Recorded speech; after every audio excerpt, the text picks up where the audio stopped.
After seeing some of these Asian schools, you will never complain about going to school again. First on the list is a wild ride to school, crossing a river with only a cable and a basket. This ride is an everyday thing to children somewhere in Nepal. To avoid a long and unsafe trek in the hills, they chose to cross a river, using only this cable and basket and pushing it with their hands. Often, I'm afraid I might slip and hurt myself. I'm also afraid of wild animals like jackals, monkeys, or tigers, but I really want to go to school. The craziest thing is that crossing the river is not the end of the trip. When they reach the other end, they still have to walk for 45 minutes to finally arrive in school. Talk about dedication and hard work for education.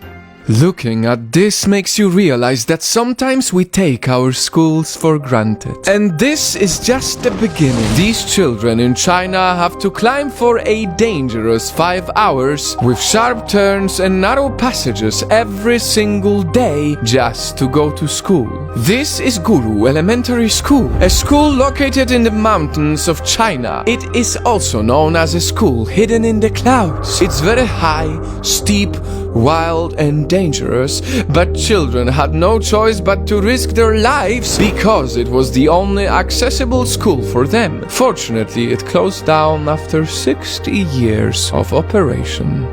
Now, the next one is a school that floats. Bangladesh is strongly impacted by climate change.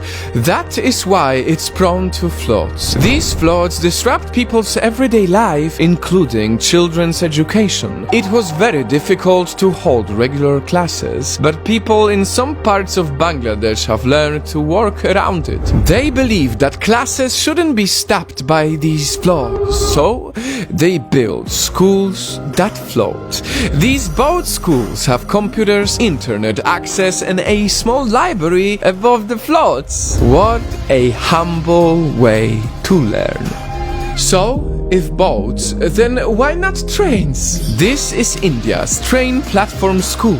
These schools are placed at train stops. It was established by a non-government organization for the sole purpose of giving free education to children who live in slums. They believe that instead of begging for money, children should be educated. And so far, these schools offered education to over 4,000 kids, all for free.